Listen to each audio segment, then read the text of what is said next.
All right, so today we are a bit outside of our normal environment. We are here in London. I'm en route to Paris. I'm actually giving a talk tomorrow here in London about art direction and social content. And I want to take some of my art direction thoughts I've been preparing for this and then give y'all a really interesting case study of one of my favorite brands, Stussy. So in some of my previous art direction videos, we covered the core of what art direction is. We've gone in depth into how you can apply some of its concepts to things like a white background shoot. But in this video, I want to use Stussy's pretty incredible canvas of all of their various ads and campaigns over the years to talk about a couple of crucial concepts that any art director or any brand making art-directed content should think about. We're going to cover text and treatments and building the iconography of your brand into art direction. We're going to talk about using your logo as a core portion of how your brand comes across visually. We're going to talk about the lifestyle of a brand and how that extends into art direction. We're going to talk about the people of your brand, the original Stussy tribe, and the rise of what influencers call the homie lookbook. And then we're going to talk about developing brand signatures and through lines and using them over time, all with tons of examples. Let's lock in. So first, why Stussy? So as many of you know, I actually grew up in Hawaii, in Honolulu, and the first shirt that I ever got was actually Stussy. And I remember being in the surf shops with all of the brands you'd think of, Quicksilver, Billabong, etc. But there was something about this brand and the designs and what was around it that was just immediately special. It was the first thing I'd ever bought with my own money that was like a fashion piece. And it's crazy seeing that brand still today. Like here on the streets of London, you'll see the logos like all around, all the way to where I live in Orange County, which is now where the Stussy office is, and seeing a brand that has maintained its cool like throughout that time. It's had some dips and eras, but the fact it's been able to go there and survive from when I got that first t-shirt 20 years ago to today is a pretty incredible run. But also, you'll see their content permeate mood boards throughout all of those eras because they are a campaign-first brand. When you really look at Stussy's marketing, it comes down to the product itself and who wears it, and it comes down to visual, photo, art-directed campaigns that were run as ads in magazines that are now put out across their social media and into the kind of network of blogs and news that we put out. But really every single thing at the core of its marketing, they do very little else besides put out incredible art-directed shoots. And it's funny, where I live now in Orange County, in Santa Ana, Stussy has an archive store. It's one of the best pieces of marketing and kind of like secret lore I feel like a company can have. Where you go to this little downtown like arts area, there's not a ton going down on there, but it's like burgeoning for where we are. And they have stuff from Stussy collections for the last decade. They basically like slowly roll out things from anywhere from 10 years ago to 5 years ago to a year or so ago. You can basically access a very careful collection of things that would otherwise be sold out online in like a tiny shop in this, really fun area.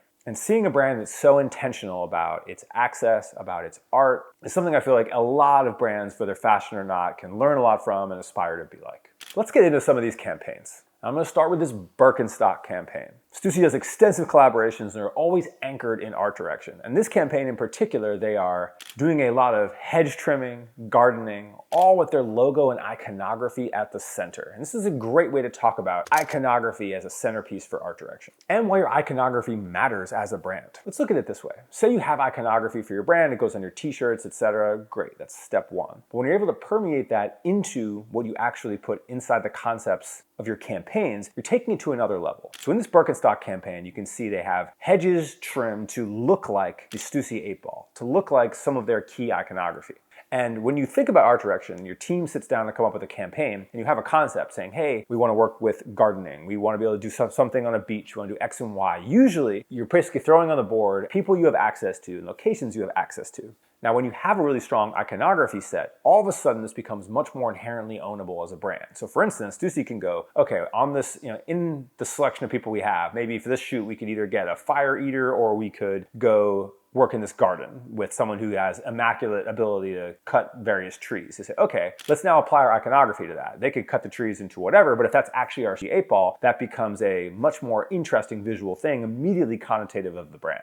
And this is something you'll see they've done through generations. I highly encourage any brand with iconography to do. And if you don't have iconography, how can you begin to develop those symbols that go with it? Obviously, they've been around long enough to be associated with kind of legendary versions of these. But when you begin thinking about your iconography, you want to think the same way. And a brand I think has run this playbook really well is this brand 2J's, I believe it's from Spain, where you'll see they will have their kind of logo iconography and they'll be running it like in huge metal sculpture, or it'll be on fire in the desert. And they're kind of taking that same playbook applied to their iconography. And this ties really well into this next segment, which is building the cult of your logo. We've talked so much about art direction and just like making interesting photos, making content that will stand out. And this video really hinges on like, how do you incorporate your brand correctly? How does branding really tie into what you do from an art direction perspective? So there's this iconic shot of the Stussy logo and treatment in a sunburn. And you see it has multiple variations of their logo and iconography. I also love this shot, which is a drone shot of the Stussy logo basically mapped in the sand on a beach. And in our era now, people will be asking, oh, is this AI, is this CGI? But like, you know that this is the kind of brand that will go and actually execute this kind of thing. We'll actually create a real sunburn. We'll actually employ an artist to do this from the air on a beach. It's part of the lore of the brand that these are things that are real. And if you're in this kind of time now and you want to do that same thing, you now have the ability to add behind the scenes content that helps tell that story and show the depths with which you're willing to take your brand lore. But you'll notice that front and center inside, not all these campaigns, but plenty of them, is that logo and iconography. Even this awesome campaign, and we'll get to the people and the people of Stussy in a minute, when they're playing dominoes, they're spelling out the Stussy S. And this is tied over into print for them for decades. So Stussy's most recognizable initial art direction was they would take these shots, lifestyle shots of people in their community, often in black and white, and they'd have the hand styles of the kind of graffiti roots of the brand that would be all around in a border. And eventually those would turn into just kind of like additions on the page. But you're basically building a toolkit from there. If you look at your brand's toolkit, you go, we have iconography, and then we have typography. In this case, with the graffiti tie-in, they have pretty extensive typography they can use with it. And then you have the actual logo itself. Like, that is a visual toolkit for post-application. And something like this is interesting when done over time. And especially, this isn't just like a cool type treatment. It ties into the lifestyle and culture that the brand was embracing as well. But that becomes your basically visual, like, post-processing toolkit, or toolkit of what you can incorporate into the shoot. And no one has done that better than what Stussy has. So next, we're going to talk about the lifestyle tie-in. Then we're going to get into people. So Stussy started as a surf brand with a significant amount of like hip-hop, skate associated roots, but really it has that association of Laguna Beach, of places like Hawaii where I grew up. And they've built that pretty significantly into the feel of the brand. But they've done it with like the wideness of any action sport, right? One of the most iconic shoots they've done was this racing shoot with their branded car, with the helmet coming out of it, with the motion that's happened. And they've embraced that action throughout their kind of brand history. And this is when we talk about when we say lifestyle adjacent. There's a lot of brands now whose lifestyle is basically being fashionable or being streetwear. But it was important to think about Stussy as adjacent to basically anything action related, any motorsport, any kind of surf sport that has the right connotation for them. They've shown within these campaigns. And it's often not some like big sponsored rider or famous person either. It's just people partaking in the activity, but it's that sense of motion, it's that sense of action, it's an extension of the lifestyle. And again, when you have your art direction toolkit as a brand, you now have, okay, here's my iconography. How can we incorporate that with who we have access to? Okay, and here's our lifestyle. If we're looking for an idea for a shoot, we're action adjacent. All right, we want to make sure we can incorporate motocross or racing. Like, that now is all things, when you look at the board, where you begin to have, you've honed in on the choices that you have. You can make interesting decisions within. All right, so in these videos, I don't want to just give case studies. I want to actually show you what actionable work with some of these same concepts look like for someone like me day to day. So I use Milanote to organize my creative workflow. Milanote is a tool for creative organization, and they've graciously agreed to partner on this video. So I'm going to show you how I use my art direction master boards, like this one you see here, inside Milanote. So I do a lot of work in multiple categories: cosmetics, apparel, consumer packaged goods. I have one master board for each, and I'll do what I did here anytime I take a project and want to present it or talk about it with a team. So this is a bunch of concepts I've pulled from my various boards and put into one. Now, how is this different from a mood board, and what makes this workflow special? So inside Milanote here, what I will do is I will take between 3 and let's say 8 or 9 images or videos, and I can embed Instagram and TikTok in here, one of my favorite things about Milanote. I will put them in these big boards. Each one of these concepts will have a title. It will have a couple example shots. I don't want to go too far. I don't want a whole mood board. I just want to be able to visually show an idea, so anyone can look at it and be like, okay, I get what you're going for. And then I will note about what would make this special, or ideas that I have. So for instance, like this same kind of lap shot style, but we use an ultra wide to show more of the surroundings. Or we have a series where there's dogs and cats on the lap as well, or odd pets. Going down to these vending machine shots, I have a note about how much it costs and how long it would take to actually get a custom vending machine. I have some of these shot ideas for reels, like a person buying it or shaking it to get it out, or some models tipping it over, or a day in the life of someone restocking like an oddball, like a cosmetics vending machine. Then what I will do is in presentations and in brainstorm sessions, we'll actually go through a bunch of these ideas. Sometimes it's just a handful, sometimes it can be like 20 or 30 to gauge what people like and don't like, add some notes on here, and I can literally just grab a note and drag it on screen and be able to put notes while conversations are happening. And then what I'll do is I'll take everything that people like from the brainstorm session, I will make a new board and I'll put those in there and we can collaborate on that one, add comments, people can begin to add their own imagery and really take advantage of the power of a creative tool like Milanote. So if you're looking for an exercise you can do for art direction ideas for your brand or to get the creative wheels spinning for your own work, I would suggest making a lot of these little idea boards. So basically taking a master board, getting 3 or 4 images that attach to a concept, think about how you can make it different, and just laying a lot of those out so you begin to have a framework you can go back to. Because too often we'll have those visual ideas, not put them anywhere, and then forget about them. And this is a really useful format you can do to quickly review your own workflow or to go through something with a team. So you can sign up for Milanote for free with no time limit at the link down below. Highly recommend it. It's a tool I use every day. Now I want to talk about the Stussy tribe and how that ties into this idea of the homie lookbook that's really popular now. So from the beginning, Stussy has taken portraits of people in their community. They were known as the tribe early. And it's funny, I actually worked with someone from that like original Stussy team, a previous brand I worked at, who would talk about like the heyday of like those people and being invited to it and being like a member of that community is like a really awesome part of his life. And it's something that's continued now where you see that inside all these campaigns, whether it's collaboration or not, they're featuring these interesting people and people that are significantly real. And whether that's something like when they did their campaign with Dries Van Noten, where they have like Flea from Red Hot Chili Peppers like in his element, and they're showing like the photos of that, to various artists that they've been connected to over time, to just the models they have. There is an integration of people that are in a very real sense throughout the brand. But the real, hey, this is part of our community, these are the people we know, is like an extremely important concept. Because you've seen this now from ALD, who shot with all their like friends and family out inside New York City, to people like Brigade in New York, who have all their kind of friends as centerpieces of their campaigns. There's this really important concept of replacing models with just people you know, with real people, because how clothes fit on models isn't how clothes fit on actual consumers. And the same thing goes for how cosmetics look on people, or really any of the aspects. Like if you put some piece of furniture inside a gorgeous home, that's significantly different than what's reality, and consumers embrace reality more, and those stories tend to be more real. And Stussy from the beginning was showing, hey, these are the people inside our community, the people that we mess with, and by extension, you can look at that as a community you're basically buying into by buying into the brand.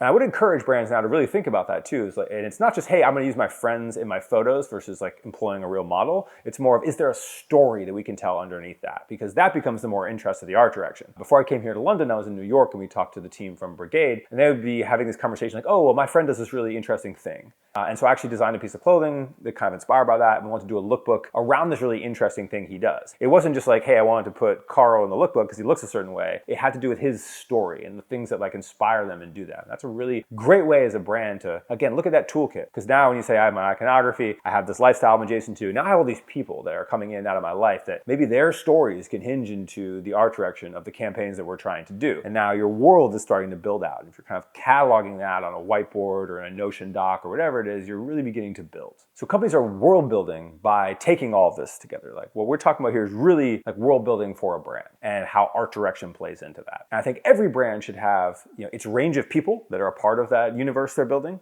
and understand the power of the portrait of those people. What is their angle? Going back to Brigade, they have a series where it's like medium format photos of basically all their friends, but they have incorporated the portrait idea like into their brand. Stussy had this original idea of, hey, we're gonna have photos of people like out and about together, and then we're gonna have our hand style design around it, and they're gonna be black and white, right? There's very different approaches they have. I'd encourage you to think, for the people that you know that are engaged with your brand, what is that kind of portrait? What is that style you can embrace over time to showcase those people? And there can obviously be more than one, or you can do it in campaigns another way. I do think an important part is how you're capturing the people in your community and incorporating that into your content. So next I'm going to walk through some of the concepts that Stussy's used that are recurring themes in their content. And then we're going to go summarize all this into a playbook for kind of brand art direction. So one of the other themes you've seen deep within what Stussy's done is surrealism. So they'll do things like incorporating this dinosaur into the shots. And you'll notice again, the iconography, like the 8-ball logo is the back of this tire wheel cover. But for a significant amount of time, there was a like kind of oddball dinosaur inside a number of these campaigns, right? It's the kind of thing where if you're flipping through a magazine, if you're stoned in whatever era that was, it's like, oh, like sick dinosaur. Like they're kind of incorporating this like thing that makes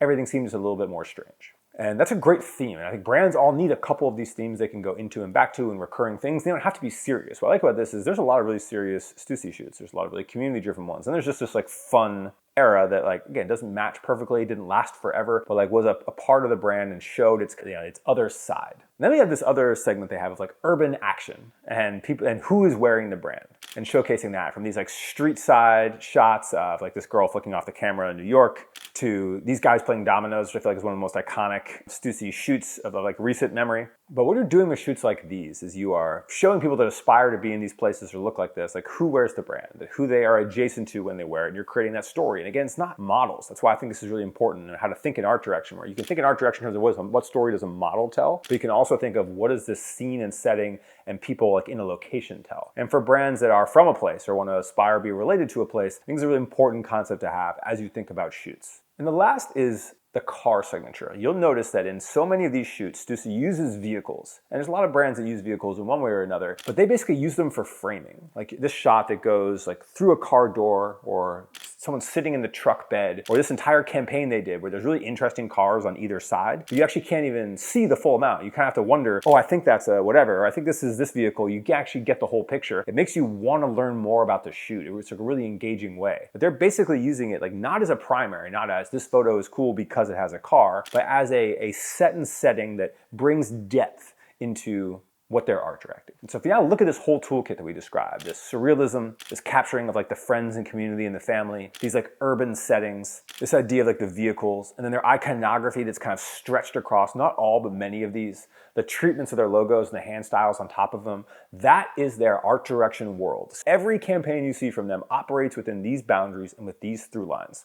And if all this is on a board, and you are a brand preparing for to doing campaigns, you have a really solid sandbox with which you're able to play in. And so your job as an art director, when you're working with somebody, is to basically outline this sandbox. Like, what are these things? And your job as a brand is to be able to have a world where you actually created this. So to run that back into a playbook, like the first thing I think about is what is your iconography and how can it last? Like for my brand, I have this really big V. It's almost, it's almost a check mark. It has that like, the idea was, hey, let's create something we could make big, we could fabricate. And then same thing with like, the folders and this archives idea. And you've seen at ComplexCon, I had like a massive folder. And there's like some of these like kind of ideas of like archives and like the archival or design department focused brand. That's how I'm kind of thinking about that, is how can I build that iconography into many things? And the second thing is, are you building logo worship, right? Are you making your logo a centerpiece that makes people want to have it on them? And this is hard because for a lot of people, when you really look at your logo, you may not have that. And you may not have that ability also to be easily integrated into campaigns or easily kind of like put on it. And like the treatments might not be there. It makes you really think about what your iconography looks like and the power of it. Then there's what lifestyles are you adjacent to, right? And I think about this with my brand, where I'm working with Garrett, who's like a rodeo photographer, aspiring rodeo photographer, and the connections to kind of that world for the brand. Same thing for the ultra car enthusiast. Like mine's not just like any car, it's people that say, hey, I'm gonna take this time and dedication and money out of my life to be the guy with a 90s Ferrari, to be the person who's restored like X or Y. Like some of these adjacent pieces that you begin to put together, and like making gear that is exciting for those folks. Like, so I sell car mats at Valuable and like car accessories, right? And the people that get them are the people who have like this project car or this thing that they're really proud of, or got that, hey, I went and got this specific thing and now I want to have my personalization on it. They want to have that like attachment to it. They'll go grab the car mats, and like you'll see it like time and time again. The people that end up getting it are people either like with this really specific vehicle they aspired to have, or who are like have a project they've undertook where this kind of adds another layer of depth and lore to that project. And then what is your portrait philosophy? You're gonna have all these people around you, whether it's your customers, your community, whatever. How are you capturing them? What is your photo and art direction style for that? It's a worthwhile exercise to think about. And then last, what are those additional themes? What are those recurring things that are going to be able to kind of work through that? For example, in my brand, I do some of these like storytelling carousels where it's like captions where they're almost movie-like. There's like a recurring theme where I can connect things together. This kind of like heist, almost like intelligent crime adjacent thing that can kind of continually perpetuate. We're adding this other visual layer on of like, you can always think about, okay, if we have a horse, there's something that like immediately ties the brand into it by just being in all these traditional streetwear scenarios, or working with an existing photographer or art director in their look, but immediately we've kind of added this like equine factor. It's like an interesting idea I'm playing with. But this is what you can learn from the Stussy brand, from their execution. And the last point I'll note is that the campaigns are relentless. Every single thing they do, there's a thought through art directed campaign. Every release, every collaboration, every season without fail. And it's something that where people say, hey, maybe this time we're just doing the standard lookbook or whatever. Like they never do that. It is always something that has intention. And I think that's the same level that you should be bringing to your brand and how art directors should be thinking and laying out their ideas. So I appreciate y'all watching. I'm excited to see what this inspires for you and your brands. Let's go.